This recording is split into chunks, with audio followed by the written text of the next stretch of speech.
Bəlkə də hər birimiz uşaqlıqda tut ağacının altında vaxt keçirmişik və bu meyvəni sadəcə ləzzətli olduğu üçün yemişik. Amma əslində tut meyvəsi düşündüyümüzdən qat-qat daha faydalıdır. Tut meyvəsi iki əsas növdə olur: ağ tut və qara tut. Hər iki növün özünə məxsus xüsusiyyətləri və insan sağlamlığına fərqli təsirləri var. Heç düşünmüsünüzmü ki, sadə bir tut meyvəsi sağlamlığımıza nə qədər böyük təsir göstərə bilər? Bəzilərimiz onu sadəcə dadlı meyvə kimi tanıyırıq. Amma əslində həm ağ tut, həm də qara tut bədənimiz üçün əsl təbii dərman hesab olunur. Bu videoda sizə tutun bütün faydalarını, mümkün zərərlərini və ən əsası ağ tut ilə qara tut arasındakı fərqləri ətraflı şəkildə izah edəcəm. Ona görə də videonu sona qədər izləməyi, bəyənməyi və kanala abunə olmağı unutmayın.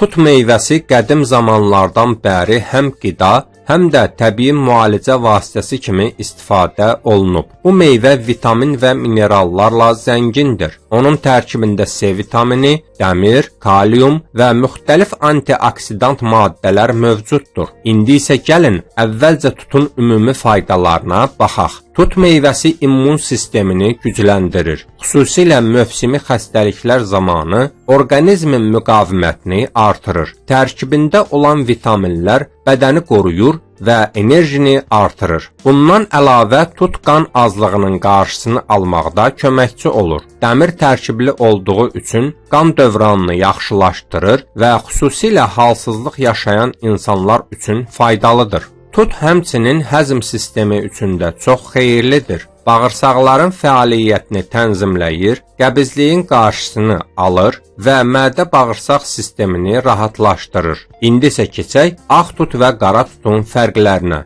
Qara tut daha tünd rəngli olur və bu rəng onun daha çox antioksidant tərkibli olduğunu göstərir. Antioksidantlar isə bədəndə zərərli maddələrlə mübarizə aparır, hüceyrələri qoruyur və qocalma prosesini ləngidir. Qara tut xüsusilə ürək-damar sistemi üçün çox faydalıdır. Qan dövranını yaxşılaşdırır və damarların sağlam qalmasına kömək edir. Eyni zamanda dəriyə müsbət təsir göstərir və dərinin daha sağlam görünməsinə kömək edir. Ağ tut isə daha şirin dadı ilə seçilir. Onun tərkibində təbii şəkərlər daha çoxdur və bu səbəbdən enerji verici təsiri yüksəkdir. Ağ tut yorğunluğu azaldır və bədəni tez bir zamanda enerji ilə təmin edir. Bundan əlavə ağ tut qaraciyər üçün faydalıdır və bədənin təmizlənməsinə kömək edir. Daha yumşaq təsirə malik olduğu üçün mədə həssaslığı olan insanlar üçün daha uyğun hesab olunur.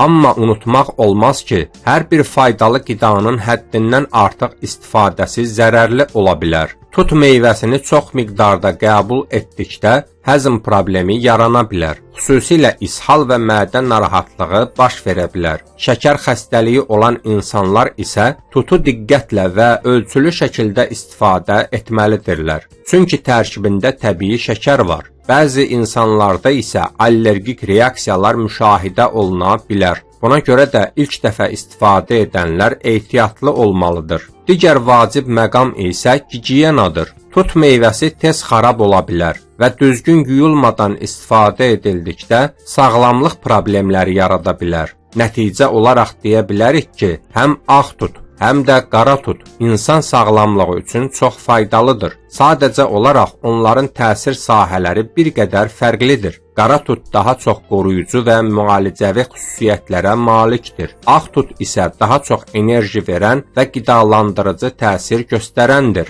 Gördüyünüz kimi həm ağ tut, həm də qara tut sağlamlığımız üçün olduqca dəyərlidir. Sadəcə onları düzgün və ölçülü şəkildə istifadə etmək vacibdir. Əgər siz də təbii və faydalı qidalar haqqında daha çox məlumat almaq istəyirsinizsə, videonu bəyənməyi və kanala abunə olmağı unutmayın. Bu video əgər sizin üçün faydalı oldusa, onu dostlarınızla paylaşaraq onların da sağlam qalmasına kömək edə bilərsiniz. Fikirlərinizi isə mütləq şərhlərdə yazın. Növbəti videolarda görüşənədək. Sonda onu da qeyd edim ki, bu video məlumat xarakteri daşıyır. Əgər hansısa sağlamlıq problemi yaşayırsınızsa, öz həkiminizlə məsləhətləşin.